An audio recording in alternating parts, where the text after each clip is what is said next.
बहुत समय पहले की बात है, जब धरती पर देवता और असुरों के बीच लगातार युद्ध चल रहा था। उस समय आर्षि विश्रवा नाम के एक बहुत ही ज्ञानी और तपस्वी आर्षि रहते थे। वे अपने आश्रम में ध्यान और वेदों का अध्ययन करते थे। दूसरी ओर लंका नामक सोने की नगरी में राक्षसों का शासन था। लंका के राजा सुमाली चाहते थे कि उनका वंश फिर से शक्तिशाली बने। इसलिए उन्होंने अपनी बेटी कैकेसी से कहा, बेटी, अगर हमारे कुल को फिर से महान बनाना है तो तुम्हें किसी महान आर्षि से विवाह करना होगा, ताकि तुम्हारे पुत्र में शक्ति और बुद्धि दोनों हों। कैकेसी ने अपने पिता की बात मानी और आर्षि विश्रवा के पास गई। कैकेसी ने आर्षि विश्रवा के चरणों में सिर झुकाया और कहा, महाराज, मैं आपसे एक वर मांगने आई हूँ। मैं चाहती हूँ कि मेरा एक पुत्र हो जो सबसे शक्तिशाली, बुद्धिमान और वीर हो। ऋषि विश्रवा ने ध्यान से उसकी बात सुनी और बोले, कैकेसी, तुम राक्षस कुल से हो, इसीलिए तुम्हारा पुत्र निस्संदेह बहुत शक्तिशाली होगा, पर उसमें थोड़ा अंधकार भी रहेगा। क्या तुम इसके लिए तैयार हो? कैकेसी ने दृढ़ स्वर में कहा, जी हाँ, मैं तैयार हूँ। ऋषि विश्रवा ने आशीर्वाद दिया और कुछ समय बाद कैकेसी माँ बनी। जब कैकेसी ने पहला पुत्र जन्मा, उस दिन आकाश में काले बादल छा गए, बिजली चमकी और धरती हिल उठी। वह कोई साधारण बालक नहीं था, वह था रावण। रावण के साथ ही उसके दो भाई भी जन्मे, कुंभकर्ण, जो असाधारण बलशाली था, और विभीषण, जो धर्मप्रिय और शांत स्वभाव का था। रावण का जन्म एक अद्भुत संकेत था।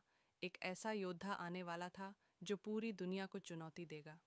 बचपन से ही रावण बाकी बच्चों से अलग था। वह बहुत तेज बुद्धि वाला था और हर विद्या को शीघ्र सीख लेता था। एक बार उसने खेल खेल में एक पहाड़ उठा लिया। सब लोग डर गए, पर उसके पिता आर्ष विश्रवा मुस्कुराए और बोले, यह बालक असाधारण है। रावण को वेद, संगीत और युद्ध कला तीनों का गहरा ज्ञान था। वह घमंडी नहीं था, लेकिन उसे यह एहसास था कि वह किसी साधारण परिवार में पैदा नहीं हुआ। जैसे जैसे वह बड़ा हुआ, उसके भीतर शक्ति की भूख बढ़ती गई। वह ब्रह्मा जी को प्रसन्न करने के लिए कठोर तपस्या करने लगा। वर्षों तक उसने जल और अन्न का त्याग कर दिया। अंत में ब्रह्मा जी प्रकट हुए और बोले, रावण, तेरा तप देखकर मैं प्रसन्न हूँ। मांग, क्या चाहता है तू? रावण ने कहा, हे ब्रह्मादेव, मुझे ऐसा वरदान दीजिए कि मुझे देवता, दानव या कोई भी प्राणी न मार सके। ब्रह्मा बोले, तुझे ये वरदान तो मिलेगा, पर मनुष्य और वानर तेरे लिए अपवाद रहेंगे।